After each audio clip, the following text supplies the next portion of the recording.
Кто предрекал потерю Украины истребителей F-16, как российские чиновники отдыхают в странах НАТО после начала войны и к чему готовятся в Москве, где введен особый режим работы МЧС.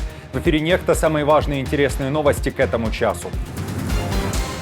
Международные эксперты будут привлечены к расследованию катастрофы F-16 в Украине. Что произошло на самом деле и кто предсказал эту потерю за несколько недель до инцидента? Об этом должна говорить Украина. В монолите кремлевской власти новая трещина. Болезненное наступление ВСУ в Курской области может иметь непредсказуемые последствия. России необходимо больше военных, чтобы вернуть свои приграничные территории. Российские борцы с НАТО отдыхают в странах Альянса. Озвучены фамилии тех, кто не смог отказаться от отдыха за границей. Среди них Песков и Навка. Друзья, всем привет! Буду рад вашему лайку, подписке и репосту. Вы прекрасно знаете, что для нас это очень важно. Оставляйте также свои комментарии. И спасибо вам за обратную связь.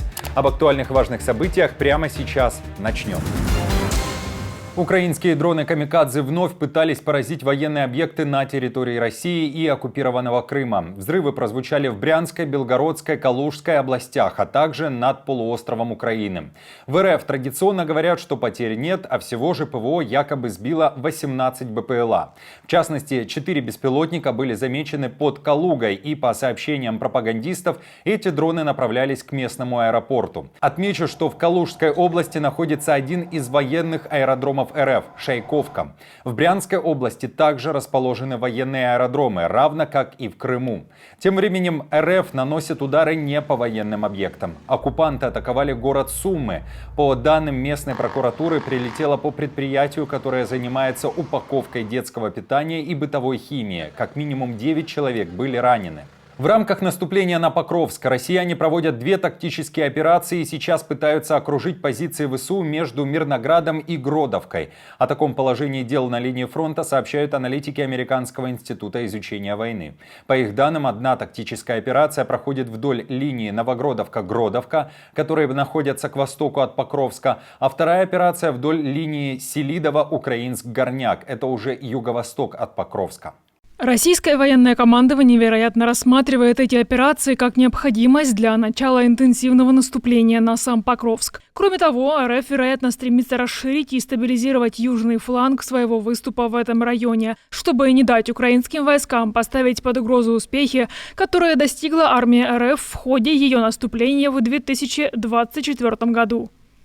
Тем временем о ситуации на линии фронта и непростом положении для ВСУ именно в Донецкой области в своем телеграм-канале написал офицер бригады Национальной гвардии Украины «Азов» Роман Пономаренко. Он считает, что все выглядит так, будто фронт на Донбассе рухнул.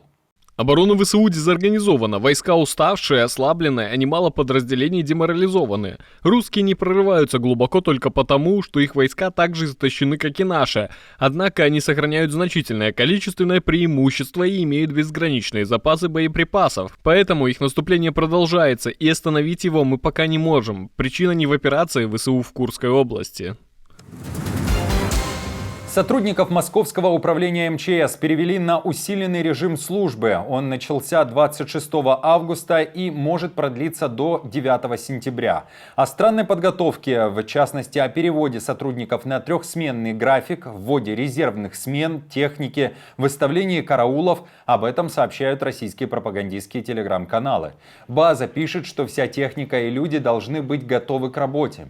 В сети также обсуждают видео, снятое, как утверждается, недалеко от московского нефтеперерабатывающего завода. Там развернуты десятки пожарных рукавов. Напомню, что в Ростовской области уже несколько дней продолжают гореть нефтебазы, которые ранее были атакованы украинскими дронами. Американские военные предрекали потерю Украиной самолета F-16. Буквально в начале августа полковник армии США в отставке, профессор военного колледжа армии Соединенных Штатов Роберт Гамильтон заявил, что это неизбежно. Украина неизбежно потеряет некоторые F-16. Это война. Не стоит представлять, что ни один не собьют. Но они принесут много пользы. Это не серебряная пуля, которая сменит игру. Нет такого оружия. В украинском генштабе уверяют, что F-16 не был сбит во время массированной российской атаки 26 августа. Связь с истребителем была потеряна, а летчик погиб после того, как 4 крылатых ракеты РФ были уничтожены и самолет заходил на следующую цель. По данным CNN, к расследованию катастрофы будут привлечены международные эксперты. BBC тем временем сообщает, что армия Украины исключает версии об ошибке пилота и о том, что самолет был сбит российскими военными. В то же время в Украине разразился очередной скандал из-за того, что народный депутат Украины Марьяна Безуглая заявила, F-16 был уничтожен зенитно-ракетным комплексом «Патриот». Официально никто этой версии не подтверждал. Бывший спикер Воздушных сил Украины Юрий Игнат после этого сообщения от Безуглой призвал общественность написать на Безуглую заявление в Государственное бюро расследований и обратился к Службе безопасности Украины. В Пентагоне на потерю истребителя отреагировали так. К сожалению, это вас не удовлетворит, но я просто не собираюсь вдаваться в цифры и сообщать, сколько F-16 находится в Украине. Об этом должны говорить сами украинцы. Это связано с вопросами оперативной безопасности, поэтому я просто не могу говорить об этом. Что касается инцидента и пилота, о котором, как вы знаете, упоминалось, я просто не могу предоставить больше информации. Об этом должна говорить Украина. Мы, как вы знаете, обучаем пилотов здесь, в Соединенных Штатах.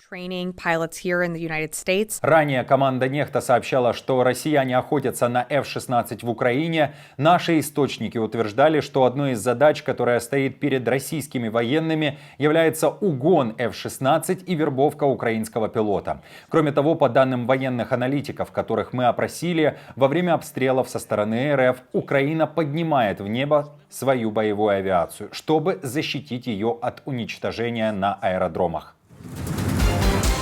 Российские высокопоставленные чиновники после начала войны России против Украины продолжили ездить на отдых в страны ненавистного им НАТО. Стоит отметить, не все. Некоторым вообще пришлось отказаться от любых заграничных поездок. Издание агентства пишет, что за границу с началом войны не выезжал мэр Москвы Собянин, зампред правительства Голикова, директор СВР Нарышкин. Все они до февраля 2022 года активно посещали страны Европы, летали в США и в страны Азии. Агентство также публикует данные о тех, кто все же не может отдыхать в РФ и продолжает получать качественный сервис за границей.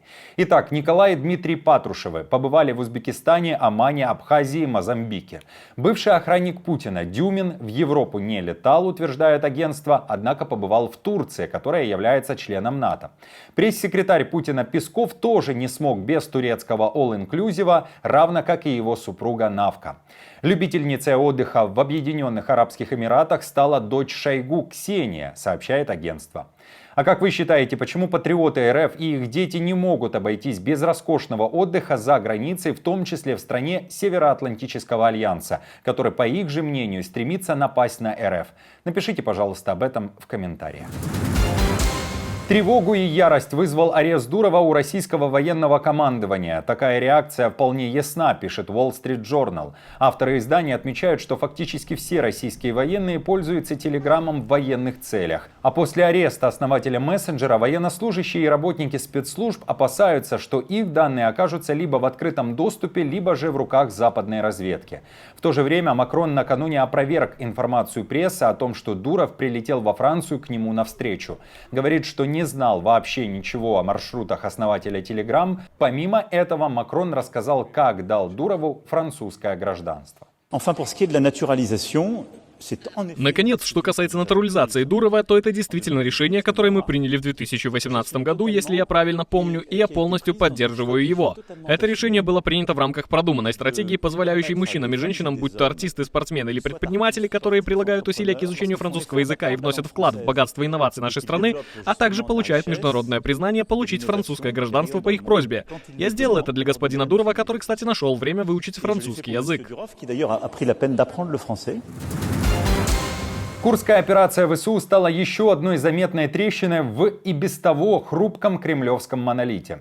Наступление застало Путина врасплох, пишет The Hill. Авторы издания сообщают, что августовский сюрприз главкома ВСУ Сырского отразился на ситуации далеко за пределами поля боя и обнажил признаки беспорядка внутри Кремля. Теперь внимание с Киева переключилось на правящую элиту РФ. Падет ли режим? Таким вопросом задается издание. The Hill пишет, что экономические трудности, усиление украинского вторжения или очередная попытка масштабной мобилизации могут вынудить людей выйти на протесты. И произойдет это не в больших городах России, где пока царит относительное спокойствие, а в регионах, откуда представители этнических меньшинств забирают на фронт, или же они сами вынуждены идти воевать из-за бедности. России необходимо больше военных, чтобы вернуть свои приграничные территории, но она не сможет этого сделать, пока не покинет свои позиции в Украине или не направит молодых призывников. Отправка прошлогодних школьников на войну политически сложна в свете более раннего обещания Путина не отправлять их в Украину. Однако теперь война пришла и к ним. Поскольку цели Украины по-прежнему не ясны, успех операции остается неизвестным. Однако для кремлевского руководства один исход очевиден. Наступили тяжелые времена. В ЕС, кстати, также накануне заявили, что Курская операция уничтожила миф о непобедимости РФ. Лукашенко, которому пошел 8-й десяток лет, принимает поздравления. На свое 70-летие диктатор получит не только личный подарок от своего близкого друга Путина, но и награду. Как уверяют в Кремле, орден святого апостола Андрея Первозванного. В Москве назвали Лукашенко мудрым политиком и патриотом. Напомню, Лукашенко удерживает власть в стране уже 30 лет. Более 1000 человек отправлены режимом за решетку по сфабрикованным делам. Правозащитными организациями эти узники признаны политзаключенными. Среди них есть лауреат Нобелевской премии мира Олесь Беляцкий. В ООН уверяют, что существуют все основания считать, что за время правления Лукашенко в Беларуси были совершены преступления против человечности. Кроме того, в Минске признавали, что из страны бегут люди. Лишь после масштабных протестов 2020 года из РБ выехали сотни тысяч человек. Друзья, спасибо вам за поддержку, вы наша опора, и напомню, что ваша помощь и участие помогает нам делать работу и видеться с вами каждый день. Постоянных донаторов и их комментарии вы видите сейчас на экране, мы благодарны за эту поддержку. Если же вы хотите присоединиться к их числу, то нажимайте на кнопку «Спасибо» и отправляйте свой донат или становитесь постоянным спонсором нашего канала. Мы с командой продолжаем следить за самыми важными новостями, оперативную информацию от Нехта ищите, как всегда, в наших телеграм-каналах или на платформе X. Спасибо вам за доверие и то, что остаетесь с нами. До новых встреч и хороших вам новостей.